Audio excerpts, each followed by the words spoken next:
Hello, and welcome to the Smut Show, a weekly podcast from your new internet book besties. We discuss all things spicy books and mix in a little bit of motherhood, life, self-care, and everything in between. So sit back, grab a beverage, and let's chat.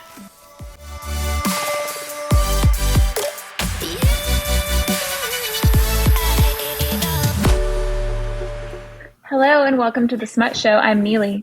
And I'm Rachel, and today we have Hunter Snow with us. Hunter Snow survived just barely a wild ride through the music industry and now channels those experiences into writing rock and roll romances from her home. No, not in the Pacific North. Well, I guess is okay, wait, it is the Pacific Northwest. This is so American of me. Wow, I just made it really, because we had just talked about how she lives in Canada, and then Rachel this says Pacific Northwest, and I'm like, that's America.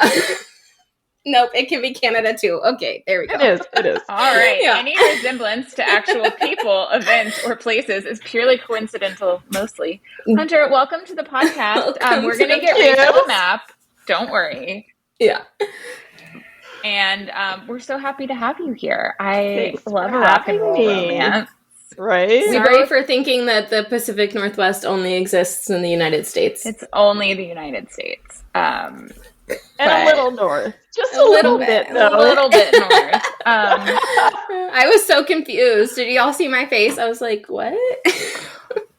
Well, welcome, guys. It's September, finally. Oh, God. We're in the Burr months. The Burr months are We upon are us. in the Burr months. I will say, Hunter, we're both in Dallas, Texas, like we were talking to you about. It's still feels like summer here. So the Burr months, I'm like, listen, I have manifested. It is fall for me, okay? In all senses of the word, aside from the weather outside, it's fall. Yeah. And that's just where I'm at. Have you gotten your fall decor out yet? Oh, you know I did. All right, let's jump into one thing. Okay. Neely, tell us about it.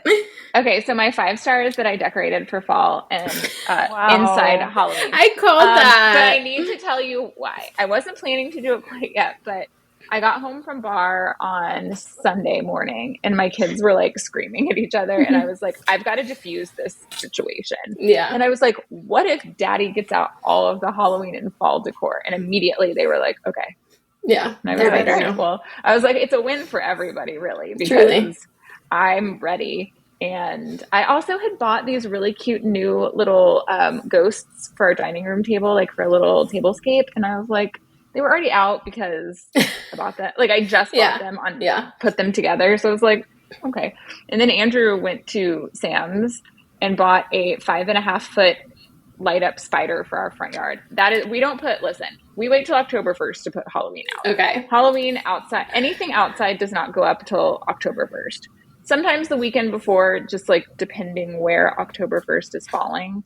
Yeah. But we don't do that until it's like more socially acceptable to. So there's not, if I drive by your house right now, there's not a giant spider in the front yard. No, there's not a giant spider in the front yard. But the reason that we got the giant spider, this is so niche and weird of my kids. So these people in our neighborhood had a giant blow up spider that always went on their roof. And my kids were obsessed. Like every year we would drive by their house and they'd be like kind of counting down till it came out. And they loved it so much. Well, those people got divorced and sold their house. Oh, sad. And okay. We know them.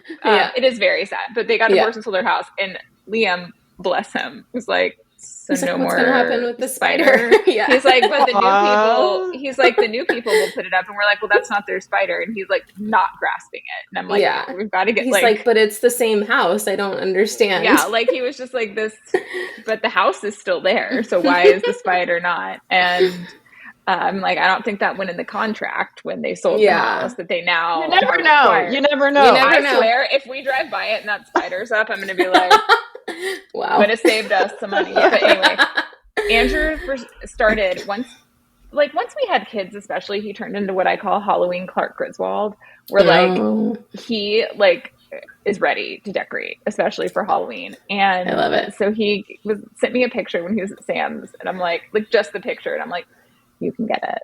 Like, it's fine. No questions. It's just this giant spider. It's just giant. It's not a blow up though. It's like, I don't know what it's creepier, but creepier than a blow up. Creepier. I think it's purple when it's like lights up. But so yeah, we did that. And then my 1 star, is that Liam had impetigo over the weekend. Yes, you never Impetigo. told me what that is. Impetigo. Okay, so it's basically like hand, foot, mouth ish. Okay. Except he had it on his scalp, which is at first I didn't think that's what it was because we've never had it. And the only I reason is didn't that even one know of what it my was. best friends, her kids had just had it, and she and I had been talking about it. And I was like, "Hey, like, what does this look like to you?" Because he started with one little like scab on his scalp, and I Yeah. really didn't think much of it because I'm like, I don't know, like Yeah. I've had scabs on my like things happen. Yeah. And then the next day there were like four, and I was like, that doesn't seem right. Yeah. And I was worried that it could be like something super dangerous. And so she was like, it looks like impetigo. And I was like, no, which is Had they been contagious. around? Had they been around? No, they go to different Oh. schools. Oh, Which is weird. purely coincidental. I That's don't know anybody that he's so around that's had it. strange. And so, well, it can also apparently be related to strep, which he doesn't have, I don't think.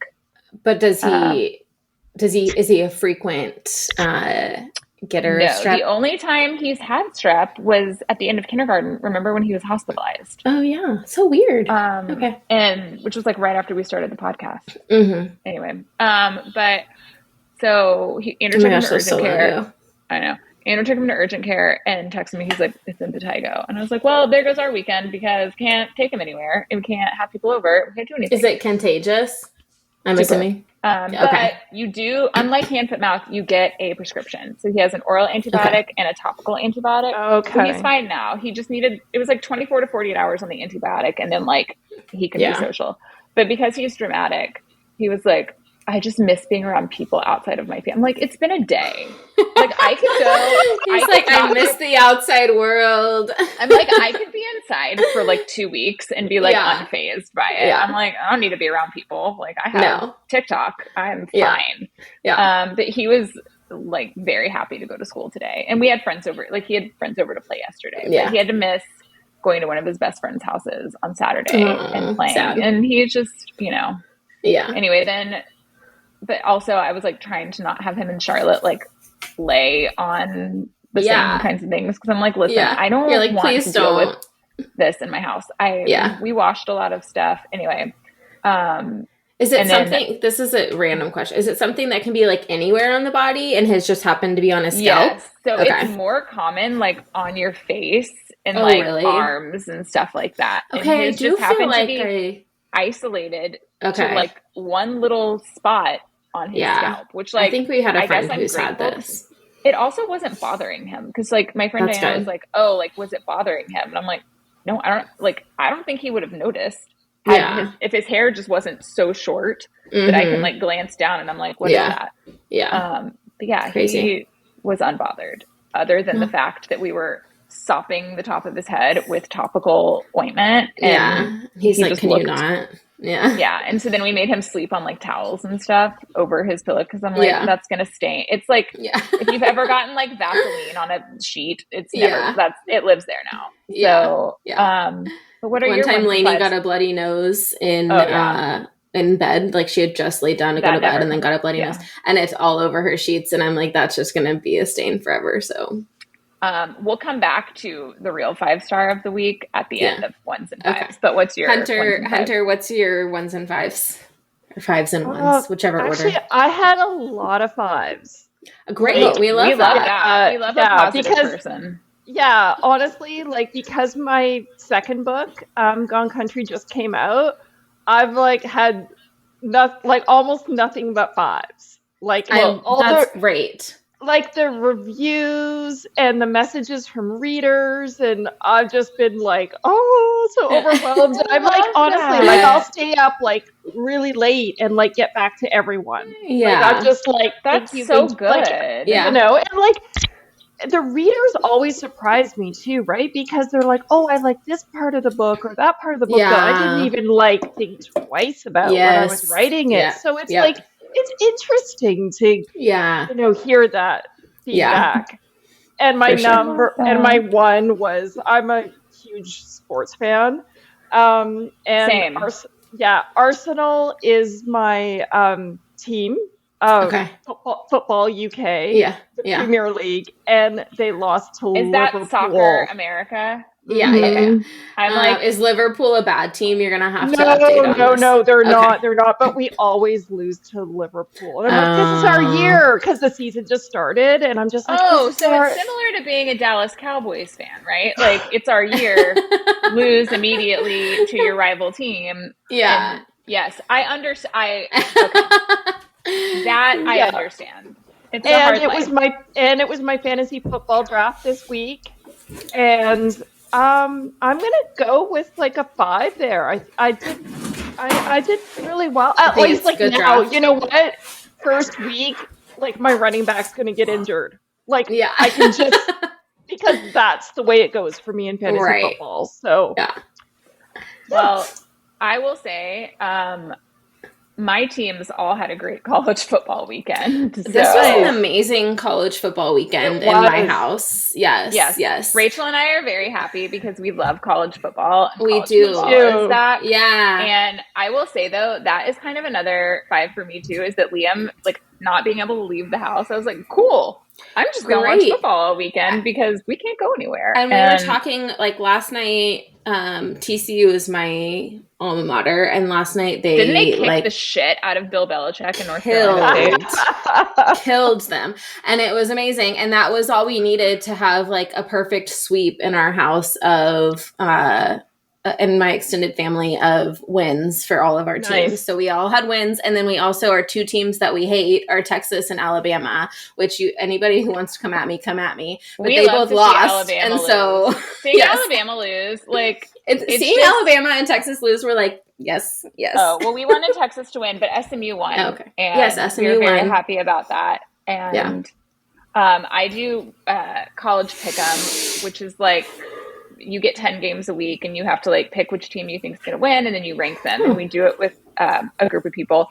And I didn't do horrible. I didn't do great. And it wasn't that the teams lost. It was just how I ranked them. And then the couple teams that lost, I had ranked kind of high. And I was like, oh, shit. Yeah. But it's one of the more stressful parts of my week for the next 15-ish weeks. For sure. Yeah. And I've been watching a lot of US Open tennis. That's been excellent. Yes, same. It's so good. So fun to watch. So there are a couple really good matches. I think, you don't have to be like super into tennis to enjoy the US Open. Like to me, it's kind of like, I'm not a super big golf person, but like I enjoy watching like the Masters. I just, like, I'm not going to be like my dad and watch like any golf tournament that's on any day of the week. But like for the Masters, for the big British Open, it things gets like that, turned on in our house for Brian to fall asleep to.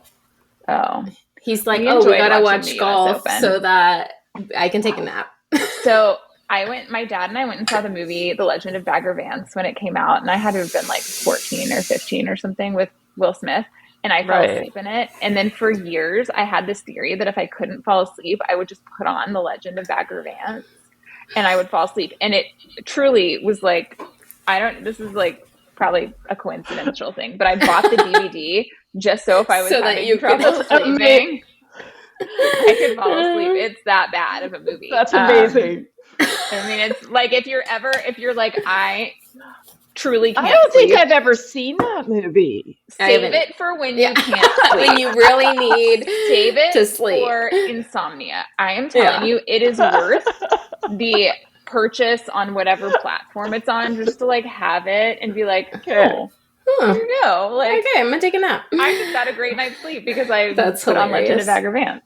Yeah. So I love it. Okay, my 1s and 5s. I think I have a couple of 5 stars. So the girls just recently started, and by recently I mean on Saturday, started piano lessons. I know Liam takes piano. Liam's been in piano for 3 years. Yes. Yeah. And and then we got them a keyboard and they've been practicing, and it's literally the cutest thing I've ever seen in my life. It's so sweet. So sweet. I'm telling you, very little is cuter than a piano recital.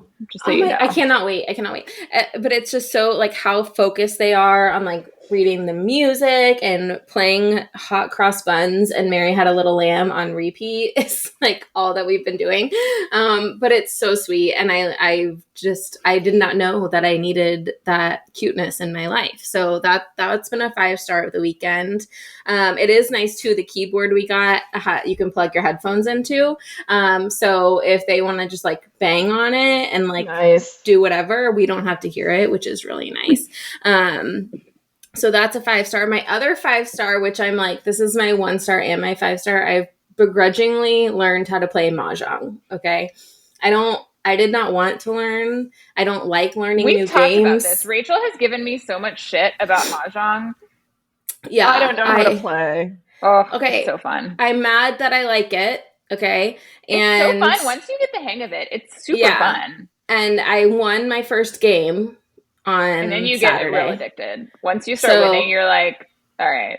Yeah. And then it's and you need to get a mini Mahjong set so you can teach the girls. So I can teach. Well, they're very interested. They're like, what is happening? What are these tiles? A friend of mine started a company called Mini Mahjong, and it's literally like designed for children to learn. Yeah. But it's still fun, like as an adult to play. So maybe I'll have to start there because like, all this shit is expensive. Okay, great, give it to me.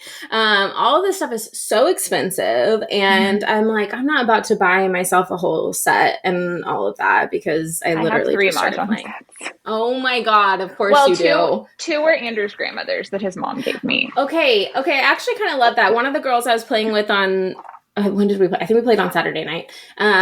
She has her grandmother's set too because she was like, I just remember my grandma playing all the time. It's fun. Like it is a very generational game. I feel like it has become. It like kind of died down. I feel like Bunko really like it's the very like suburban white woman game to play now. Yeah, and that's why I'm mad about it. Because it's giving Bunko. Yeah, I don't want to be a suburban white woman, but here we are. It is what I am. So I played Mahjong and I won. So that's my 1 and my 5, I think. Is that I was mad about it, but I did it. Now I feel like the time has come to talk about the time has come. The royal wedding. I mean, Taylor Swift's engagement. So we are recording this 1 week to the day. Almost to the hour of Taylor Swift being engaged. And I need to set the scene for how I found this news out. Right? Okay, please. I need to set the scene. Andrew and I were in therapy. Okay, like couples therapy. And we do it virtually. And everyone who listens knows, I'm pro therapy. I think every couple and every person should be in therapy. Yes. And like I go to therapy, we go to big therapy. Everybody's in therapy. So we're in therapy. I love our therapist. She's so funny. Andrew gets an alert on his watch, shows it to me, and I gasped as if someone has died. Okay. Our therapist was like, is everything okay? And I like couldn't speak. I was like, you're like, no, actually. I was like, Taylor Swift and Travis Kelce just got engaged, and she gasped. And then it was like a collective discussion then. Yeah. In therapy about this. Yeah. Meanwhile, my phone is blowing up. Okay. Yeah. I'm like, I can't respond. I'm getting texts from people like, did you hear? Are you okay? Why have I not heard from you? You haven't posted on Insta. I'm like, guys, I am in. Yeah. I need y'all to calm down. I was so overwhelmed for the next 4 hours with the content. Same. Yeah. I was texting Rachel. I'm like, people already have book memes about it. I was scrolling just for new pictures and yes. I was first of all, I had called it on the podcast the week or two before. I was like, I'm pretty sure they're already engaged. And Ed Kelsey, I think you were right. Because when we were talking about New Heights. And Ed Kelsey confirmed that they had been engaged because love Ed Kelsey. He thinks the media is his best friend. And he just says whatever he wants. He was like, yeah, they've been engaged. Because I think that it happened after the recording. They went to dinner that day. Yeah. And that's when I was telling you, I was like, I think they're engaged. You did. You said it, and I was like, no, I could see them never getting married. And I will say, I was wrong. Shocked they announced it. I thought if they ever got engaged, we would never know. That they would never confirm it or deny it. It would be like, we see her with the ring. I saw something, and I don't know how accurate this is, but I saw something that said they announced it on the 250th 58th day, whatever adds up to 13 Sure. of the year was what I Somebody heard. figured that out. Yeah. Somebody figured that out. Yeah. Yeah. I mean, listen, I kind of thought they were already married, but I was like, they're definitely engaged. But Well, their I'm glad that they got to announce it instead of someone else. Yeah, I am kind of surprised that that happened. Tree-Payne, Taylor's PR person, like, because someone had to make the ring, someone had to put the flowers up. Like, people knew about this, and I'm like, what did she do to get nobody to leak this? Because insane. And I also want to know how mad Blake Lively was that she found out the same way everyone else did when she was on Instagram. Because she didn't like the post.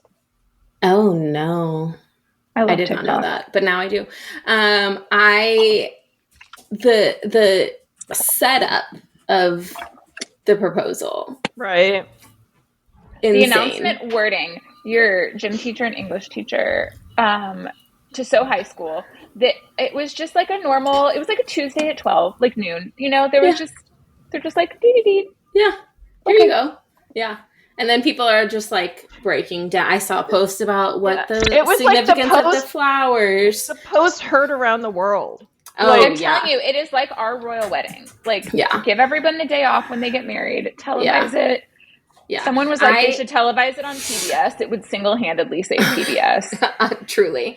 I was in Trader Joe's, and I feel like that there's something like very girl about being in Trader Joe's when you find out that Taylor Swift is engaged. This is going to be the thing. People are going to be like, where were you? Where were you? That's you remember where you were. And it's funny because my oldest was homesick that day. So she was with me at Trader Joe's, and my mom texted me. She's the first one who texted, and she just said, Taylor Swift is engaged. And I'm like standing there at the Trader Joe's checkout like, no, she's not. Like, what are you talking Rachel about? Texts me, and she's like, wait, hold on. I don't even remember what I said. You were like, it was something funny because you were like, are you okay? I thought it was, wait. No, was that for the engagement? Because I was like, are you okay? And you were like, no, I'm not. Liam's sick or something. And I was like, wait, no, that's not what I'm talking about. No, it was the first day of school, and I think it was the day the New Heights podcast came out, and you were like, are you okay? And I was like, yeah, like kindergarten drop-off went fine. That's like, what it was. I mean about the podcast. And I was like, oh, my bad. But I will say, I'm just like, really obsessed with them, and I wish them nothing but the best. Nothing but the best. No, I told you I met her. Yeah. Okay, now I want to hear. Yeah, you have to tell us your story. Why? Where were you? I'm really bad with dates, so I'm going to say this was either 2013 or 2014. It could have. I'm going to say it's one of those 2 years. Okay. So, and the reason I can't remember, I mean, I could go back in my stuff and figure it out. But so every year, BMI, do you know what that organization is? Mm-hmm. Okay, in the States, anyway, you have two main performing rights organizations for songwriters. Mm-hmm. And one is BMI and one is ASCAP. Well, Taylor's belongs to BMI.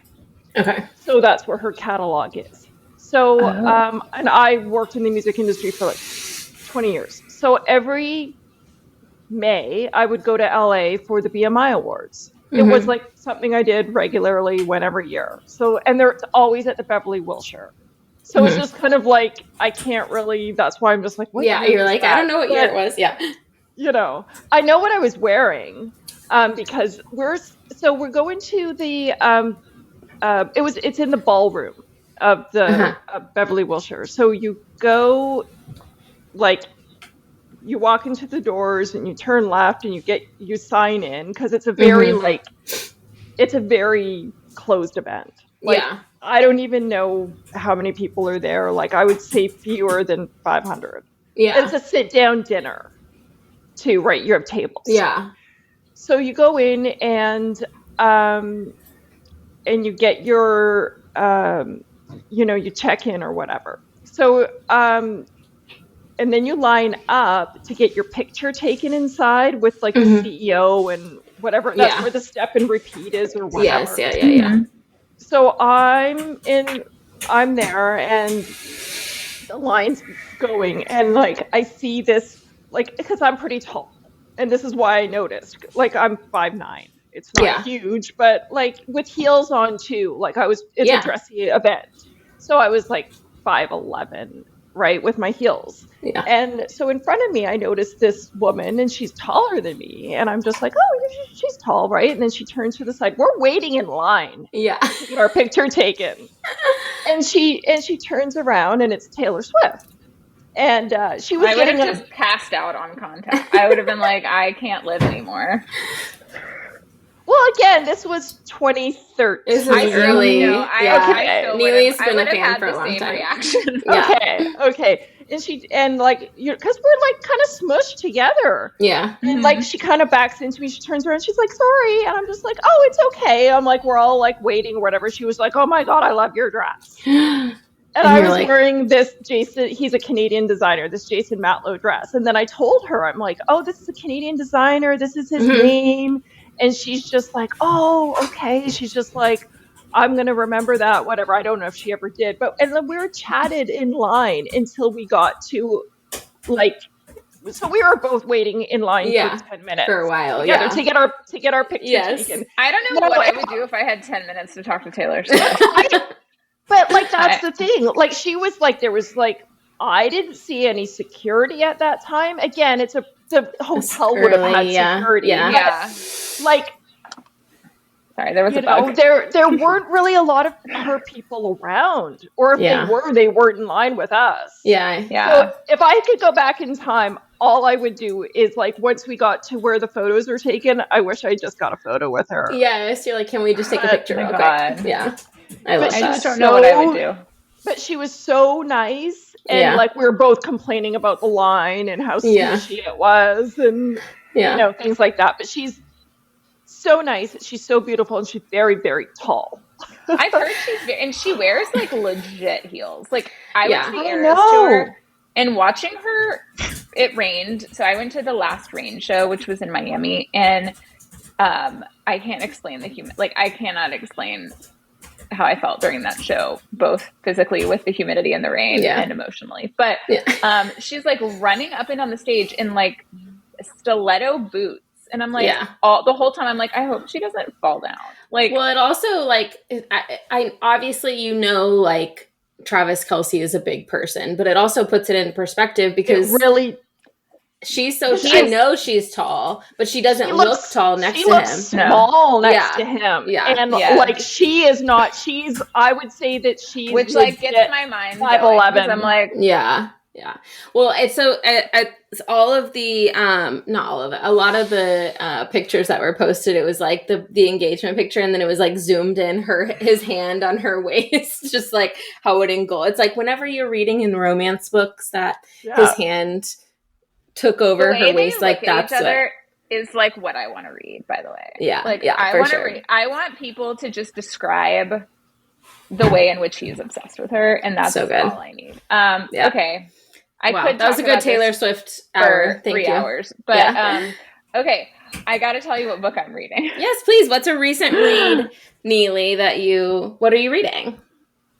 I'm reading Becca Mack's arc of her final book. Are you hurting? I'm How far into it are you? I'm 25% in. I just kick my feet and get really excited. But I saw that I just got on NetGalley the other day and saw that it was on there, and I was like, I'm gonna shoot my shot. And like 4 seconds later, I got approved. Love it. And I sent Rachel a text of just like a screenshot, and I was like, well, at first I was like, I could save this for my flight, and then I was like, I know, do that. I can't wait 5 weeks to read it.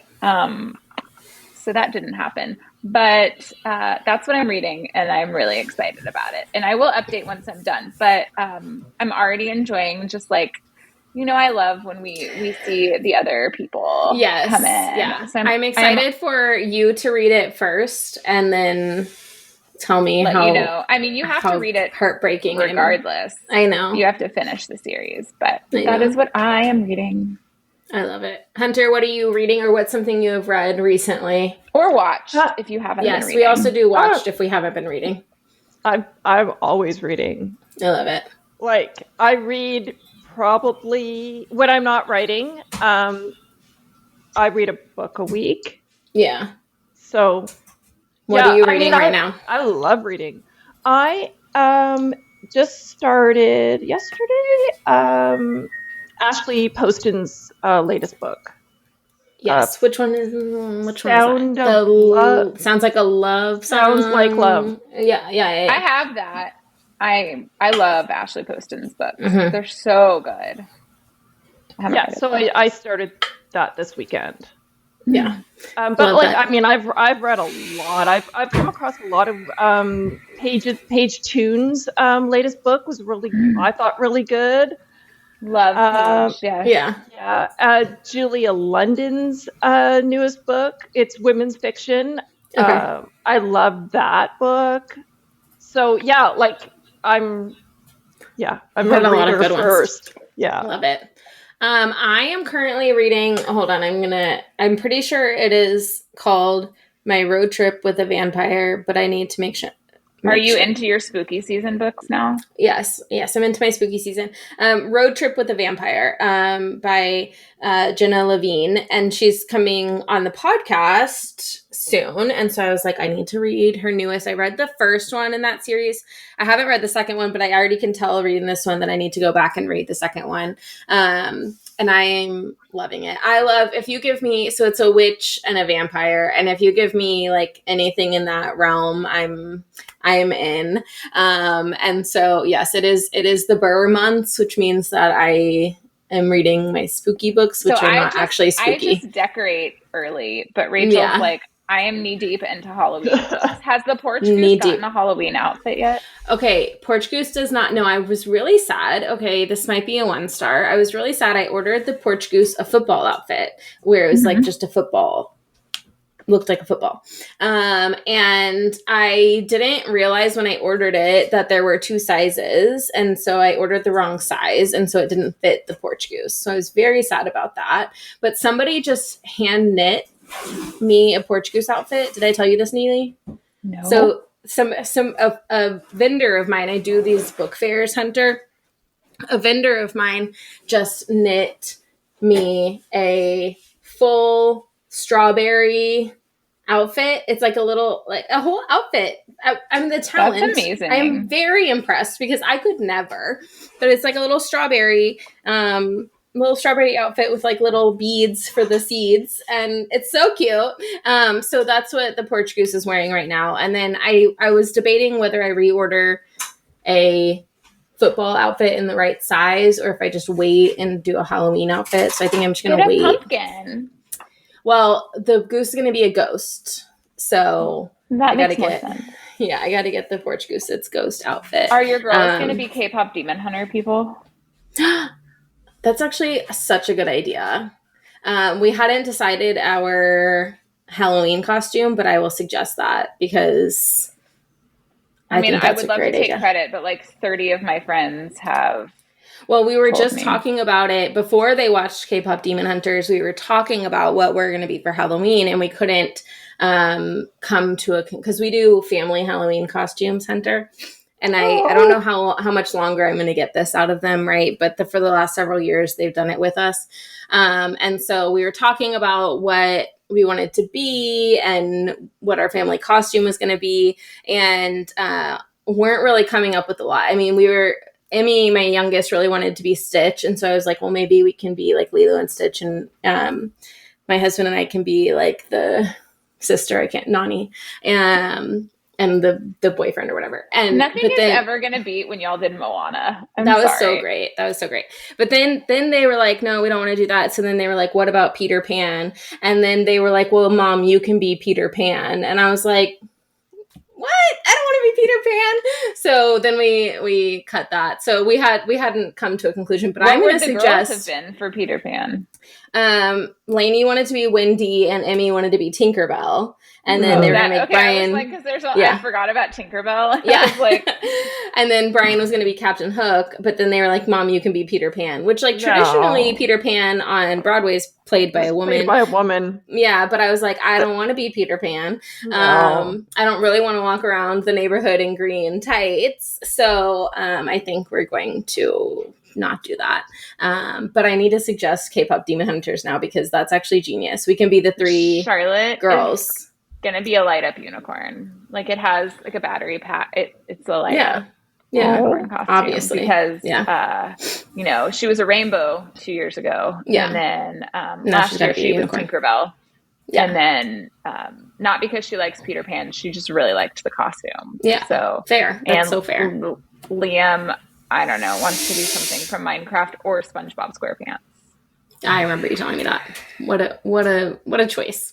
Okay, Hunter, we're going to dive into our interview. And we always start with, what is your villain origin story? And by that, we just mean, how did you get where you are today?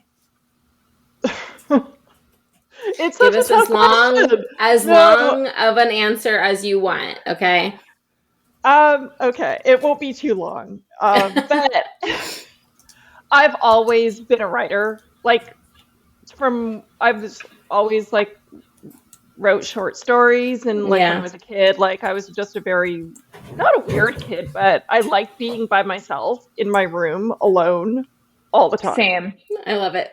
And Currently. really, like that hasn't changed. Yeah. I was like, I get it. Yeah. Yeah. Like I like my family too. They never were like, "Hey, like do you want to come hang out with us?" I mean, obviously I didn't, but like They it's knew. weird that they just left me alone for my whole childhood in my room. You're like, I had a lot of time by myself. That's why, like, honestly, when COVID hit, I was like, I'm not even gonna notice. Yeah. Like, Yeah. You're like, I mean, this seems the same. it's like totally doable. I could have done it for like another ever, right? Yeah. But so, like, I've always written stories and all of these things. So, I mean, and then like you go to school, like you never think, or I didn't think of it as like a career or something that like, Right. You don't think like of creative fields as careers, as like valid careers, which is something we've talked about before. Totally. And I guarantee you at the time, my parents wouldn't have either. 100%.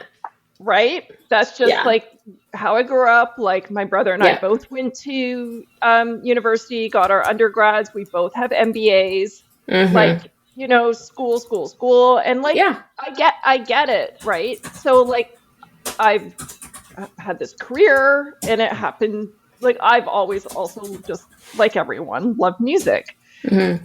So I was in the business end of the music industry, and I as I said, like it was like 20 years that I did this, and all of these stories, like and they're not like, obviously they're all fiction, but I have like endless stories from that time, and I'm just like, well, why don't, like, honestly, during COVID, I'm like, well, now I have some time, I'm just gonna start writing and see what happens, and I couldn't stop.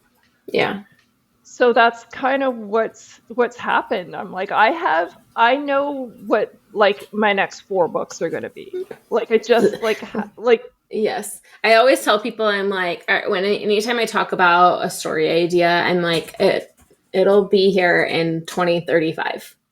It's like, that's just how many ideas I have and how long it's going to take me to get through everything. Right? Like it's endless. Like I do have like lists and lists and lists of like all these stories that I do want to write, and I don't know if I'll obviously get to them, or maybe put some of them together. To write a book, but it is like, I don't know what it's like not to have stories in your head. Like I was talking to someone. I did an event in Vegas last weekend. Not just this past weekend, the one before. And I was talking to one of the author's PAs, her sister, and I said, don't you have, like, she was asking me about writing and whatever. So I was telling her, I'm like, don't you have stories in your head? She's like, no.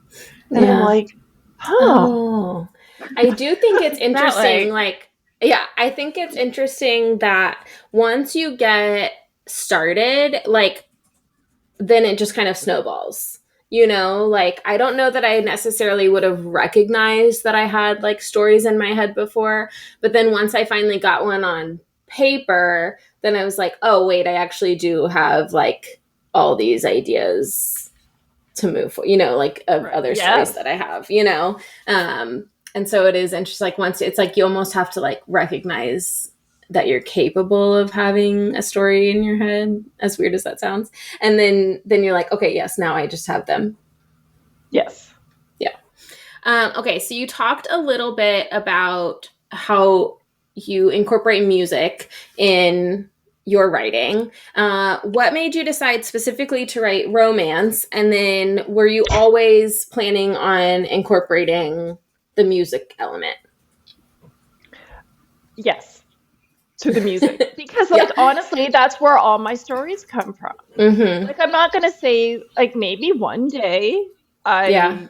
but I kind of doubt it. Like, there'll always be some kind of music. Like, also, like, it would be maybe I think it'd be difficult for me to write a book that didn't have a dog. Also, like, I don't know, like, my dog's such a big part of my life that, like, I don't have kids, right? Yeah. So, I mean, just, anyway. So, for now, it's music. And sorry, what's the other part of your question? And why romance? So, like, when you started writing, what made you decide to do romance? I mean, there's nothing I love more than a rom-com. It's what I read, too, right? So, I mean, that's just, I've always read in that genre. I love it. Who doesn't like a happy ending, you know? Weird people, because how do you not want your like I don't understand people. I don't either. So which of your main characters do you most identify with? That's a good question. Probably in my debut novel, this one, Rock Crush and Roll. She's a music manager and he is a rock star, and she has had a crush on him since high school, but she works at the management company that manages him and doesn't want to, like, you know, because your career and honestly, being a woman in the music industry is not easy. Like, it's just, it's not like, again, that's why I have so many stories, but probably her. But I mean, both of these women are strong, independent women, and I guess I would consider myself that. But otherwise, not a lot of similarities. Yeah. I do feel like all of your characters are going to have something that you identify with, or you wouldn't. I don't know. Even the ones that are so opposite of you, I feel like still have like elements of maybe parts of you that you don't like, or, you know, something like that. So, for sure. Yeah. For sure. Yeah. What is a trope that you're dying to write? My next romance, although I am kind of writing a women's fiction book as well right now, and I'm not too sure about it just because it's not a romance book. Yeah. But my next romance book is going to be second chance romance. That's Neely loves a second chance. Those are my favorite to read. Like, I truly think second chance romances, like, I've said this a million times on the podcast, they're just so good. I love history. I love when people have a history. So that's why I think a second chance romance is so fun to read, because you get to read the history. Yeah.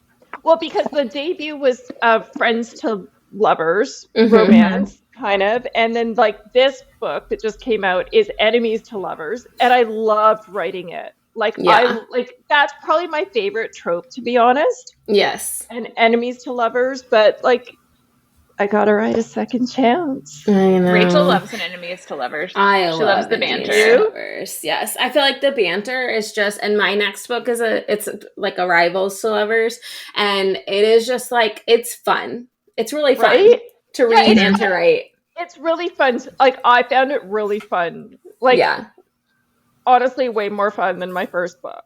Like, I love my first book, but this was fun. I was just like, like, she can't stand him. Yes, and just to write so like the mean, but it's not actually mean. You know, like, I don't know. The banter is the best in enemies to lovers, and how they get kind of like into it is that they're forced to go on tour together.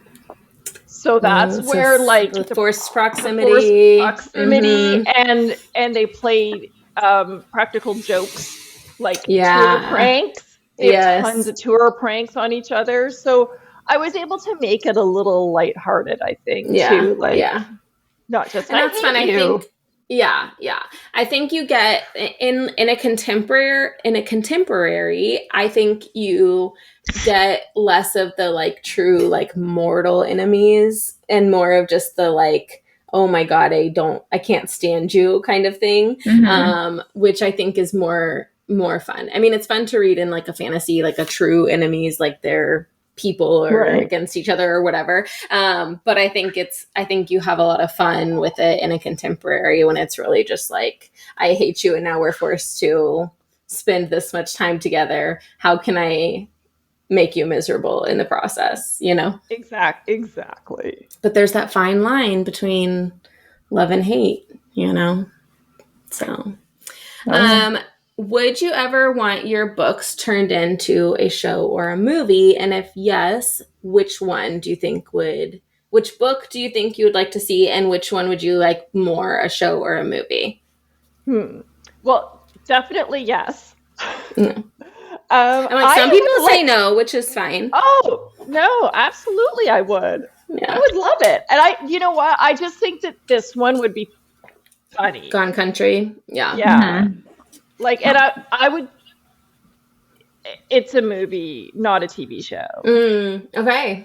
I would think. But like you could sit through 90 minutes of this. Yeah. And I think it would be a good movie, actually. Yeah. I'd watch it. I think it's interesting and we've talked about this in when we talk about adaptations, the books that work better as movies versus TV shows, right? And how we miss the rom-coms of, you know, the late 90s, early 2000s, the movies. And I think we need more of those back in our life. Oh, yeah. I can't remember the last time I watched a new rom-com. Right. That was really good. I would say maybe the Anne Hathaway, although it's not really it's considered a rom-com, but it's not like super hilarious. The Idea of You? Yeah. Yeah, no, I can't watch that. Neely. Neely has thoughts. Although I have to admit I have not read that book. Okay. I have not either. I have said multiple times, I think it would be one of my favorite movies if I had never read the book. Yeah. Okay. And I have watched the movie again to see if perhaps when I saw it the first time, maybe I was just too angry. No, I'm still angry. You have to read the book. The book is so good. But I would love to know, if you read the book, DM me, because I would love to know somebody who watched the movie first and then read the book. Yeah. No, it's on my never-ending TBR. Right. But like, listen, I feel that so hard. Yeah. I haven't seen the book I haven't seen the movie or read the book. But yeah, I feel like people have thoughts about it. And it was very much like, the book is not a rom-com.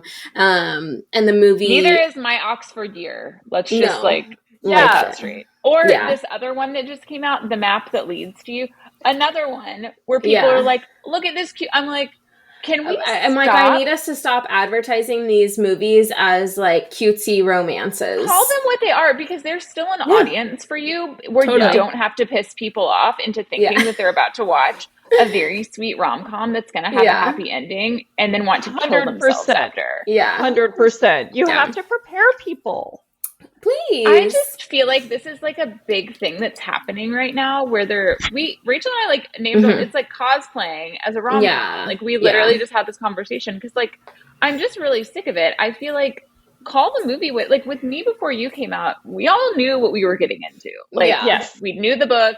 They weren't making it look like it was just a rom-com. Like, a love story, yes, but not a rom-com. No. You can still have a love story without putting it to pop music and tricking me. Don't trick me. It's going to have a happy ending. No. I'm not here for that. No. I will decide on my, because nothing will make me not watch a movie faster than feeling like I've been lied to. Yeah. Don't do it. I'll watch sad stuff. all day long. I just don't Yeah, want I to just yeah, write want to more know about that it. 100%. it's sad. Yeah. Okay, how do you decide what book you're going to write next? I know you said you're working on kind of two different projects right now. What made you decide to go that route? How do you pick from the never-ending list of stories inside your head? It may sound strange, but whatever voices are the loudest in my Mm-hmm. head. Like Mm-hmm. that's why like I started writing this women's fiction that I will write. I don't know if I'll publish it, but Okay. it's a story that I have to write, so I'm Yeah. gonna do that. But my next rom com, just because like I have these stories and these characters, like Mm-hmm. let me out. Yeah. So that's why I'm kind of maybe pausing the women's fiction and just gonna like finish the rom com and then maybe Yeah. go back to the women's fiction. So it's like Yeah. kind of whatever story is the loudest in my head and Yeah. or the most developed. Yeah. That makes sense.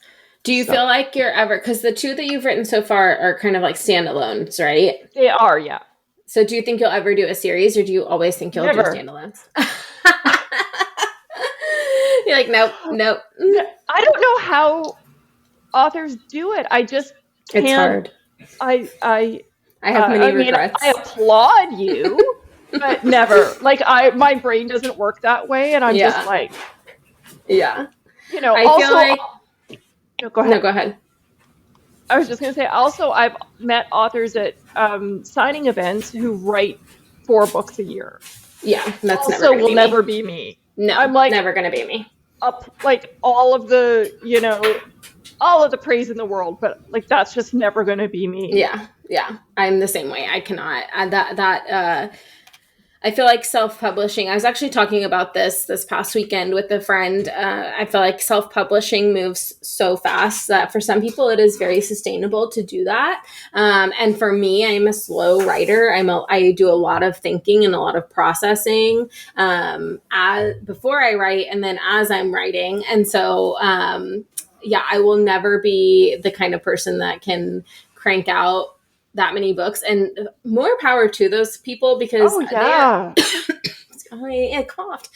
They are making great money doing that. I mean, that's a way to make money in self-publishing is to get the books out. But that will never be me. But I love that you said that about standalones, because I am writing a series, and I feel like I can't even if voices are louder that are outside of that series, I can't focus on that because I need to finish the series. Does that Okay. make sense? So it's like I Total. wish that It makes total yeah, sense. Yeah. it's hard, and I do feel like now that I've got 2 books, it'll be a 4-book series. Now that I've got 2 books done, I do feel like okay, I can focus. Like now, I can focus on book 3, and I'm starting to like have ideas for book 4.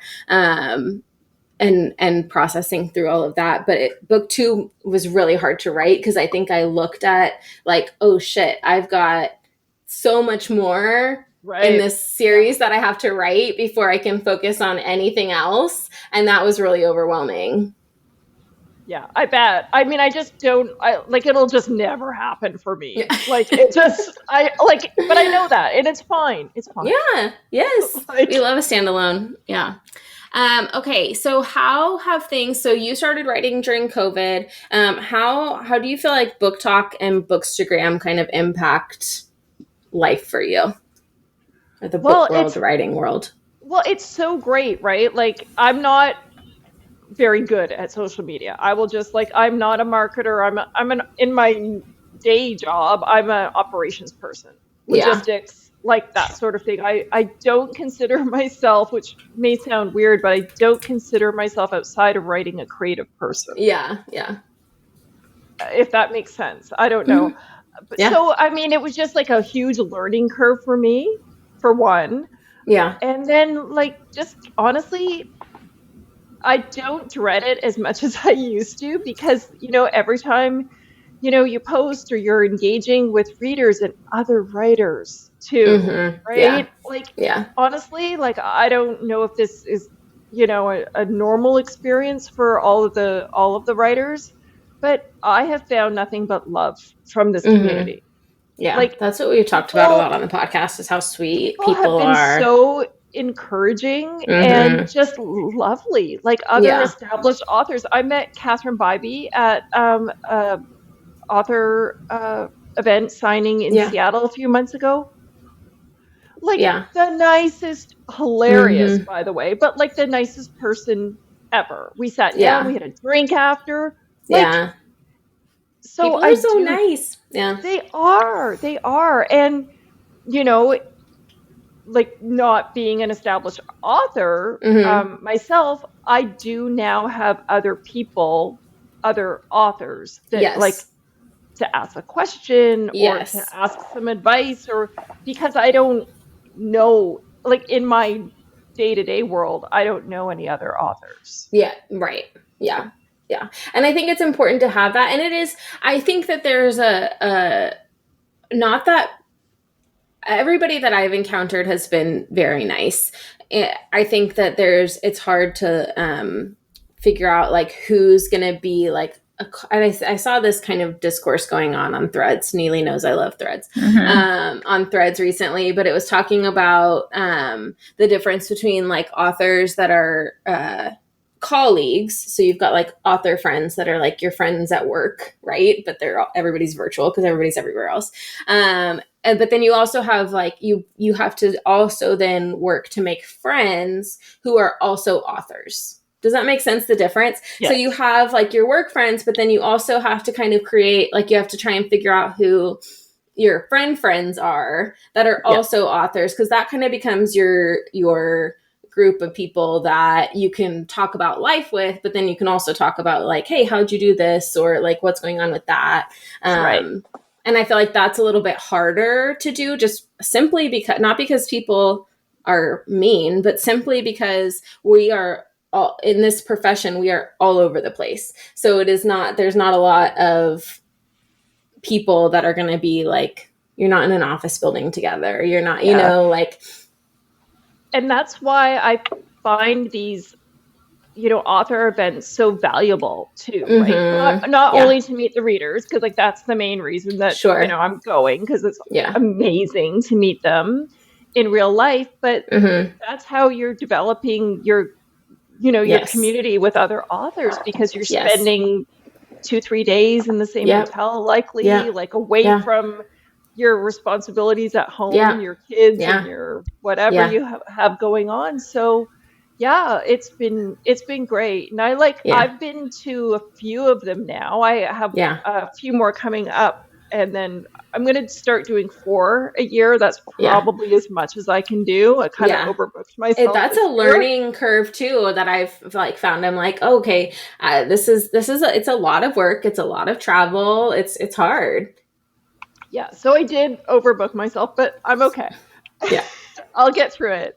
But Yeah. yeah, like if I do 4 every year, that's going to be great. Yeah, and then you're meeting. Yeah, I think there's something so obviously so great about meeting readers, but it's so nice to be in person with these people that you've kind of had conversations with online, or you've Yeah, admired their work or whatever it is. So yeah, I agree with you on that. Any advice for aspiring authors?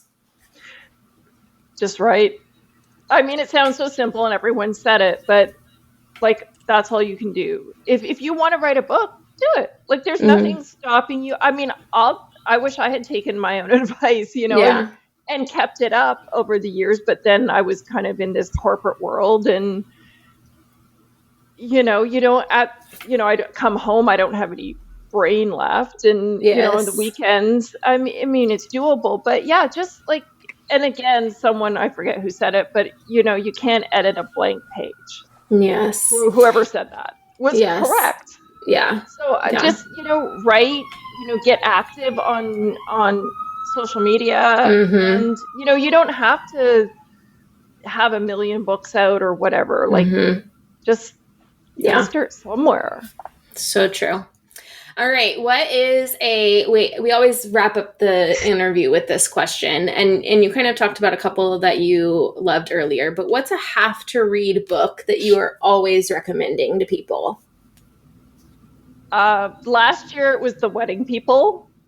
Okay. Neely, did you read that? I loved The Wedding People. Yeah, You loved The Wedding People. It was my number one read for last year.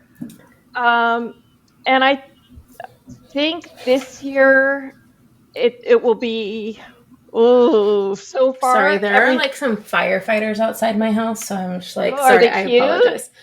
Well, yeah, they are, but I'm like, it looks like they're going into my yard, so I'm trying to figure out what's happening. Well, hold, please. No, yes. Keep going. Keep going. Let me text my husband. Sorry, I'm sorry. The Wedding People. Last year was The Wedding People. I'm so sorry. I got very distracted because I heard it, and then they're like all coming towards my yard. I think it's the next door neighbors, but oh goodness.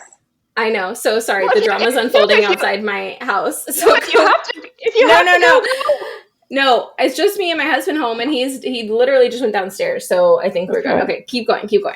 Yeah. And this year I've read a lot of great books, but I would say, it's hard to pick one. Everything is Probably Fine by Julia London.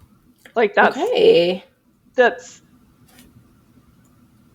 just came out too. So I read the arc, so it was. I love that. Yeah. Okay. The next thing we do is a rapid fire this or that, and so we're just going to give you two options, and you go with your heart. Okay. Okay. I'll start. Okay. All right. Country or rock and roll? Country. Okay. I think we know the answer, but a night in or a concert out? Night in. Yeah. Enemies to lovers or workplace? Enemies to lovers. Okay, this last question is a pick your praise. So good girl or look at me? Good girl. See, Neely, you're on a roll. That's Neely. I know. It's been like the last many. Yeah, it has been.